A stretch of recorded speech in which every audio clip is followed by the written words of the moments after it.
Hello friends. ఇవాళ మనం మా తాత కుండలు ఎలా చేస్తాడో చూద్దామా. ఫస్ట్ మనం మట్టిని తీసుకొని ఎండకి ఎండబెట్టాలి. తర్వాత దాన్ని చిన్నగా మెత్తగా దంచేసేయాలి. దాన్ని ఎండబెట్టాలి ఒక రోజు మొత్తం. మా ఊరు చూడండి ఎలా పెడుతున్నాడు. తర్వాత మనం ఒక రోజు నానబెట్టాలి దాన్ని. కానీ నీ వీడియోలో చూపెట్టలేకపోతున్నాను. నానబెట్టాక మనం ఇలా ఆరబెట్టుకోవాలి. ఆరినాక మనం ఏం చేయాలంటే కాళ్ళతో మెత్తగా తొక్కాలి. కానీ నా వీడియో తీయలేదు, క్లిప్ మా తాత చేసి మార్నింగ్ లేచి చేయాలి అది. చూడండి ఇప్పుడు కాలుతో గిట్ట అలాగే మెత్తగా తొక్కాలి. తొక్కి దాన్ని మెత్తగా చేయాలి. ఎలా అంటే చూడండి చూపిస్తాను. ఇలా మెత్తగా చేశాక దాన్ని తీసుకెళ్ళి మనం సారీ మీద వేస్తాం. చూడండి దాన్ని సారీ అంటాము. దాని మీద వేసి దాన్ని ఒక షేప్లో చేయాలి. చూడండి ఇప్పుడు చేసి చూపిస్తాడు మా తాత. చూడండి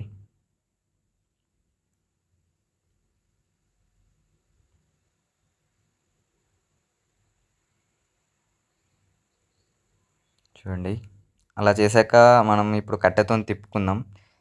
తిప్పాడు చూడండి మా తాత. అలా తిప్పడం వల్ల అది రొటేట్ అవుతుంటప్పుడు మనం ఒక షేప్లో పాట్ చేస్తాం. చూడండి మా తాత చేస్తాడు. ఇప్పుడు మొత్తం చూపిస్తేసాను, చూసేయండి.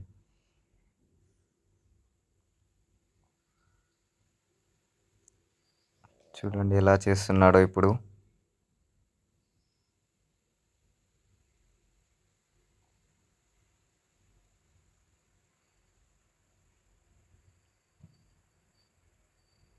చూడండి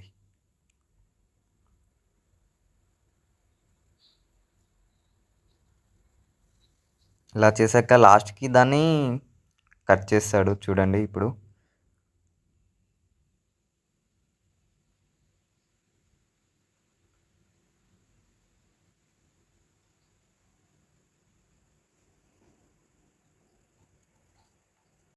ఇగో ఇలా కట్ చేశాక దాన్ని అన్నీ ఒక దగ్గర ఆరబెడతాము.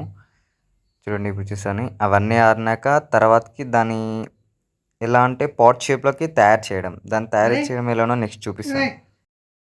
అలా అని మొత్తం ఎండకు పెట్టకూడదు, నీడకి ఆరబెట్టాలి అవి. ఇప్పుడు మా తాత అవి కుండలు సరసడానికి మా తాత రెడీగా చేసుకుంటున్నాడు. అది గొర్రె బొచ్చు అంటారు దాన్ని. మెత్తగా ఉండడానికి అలా పెట్టుకుంటాడు మా తాత. చూడండి మనం కుండల్ని ఒక షేప్లో రావడానికి కొడతాం కదా, దాన్ని సరసడం అంటాము.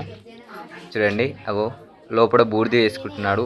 ఆ పాట్ మట్టి ఆ రాయికి అంటకుంటూ ఉండడానికి బూడిద వేసుకుంటున్నారు.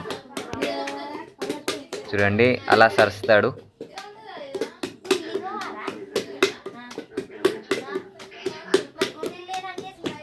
అలా సరిసాక మనం ఫస్ట్ ఇరెగ్యులర్ షేప్లో ఉంటుంది, అంటే నున్నగా ఉండదు. తర్వాతకి కాసేపు ఆరాక నున్నగా మళ్ళీ కొట్టేస్తాడు. నున్నగా అయ్యాక తర్వాత దాన్ని కాలుస్తాడు. తర్వాత వీడియోలో చూపిస్తాను. Bye bye.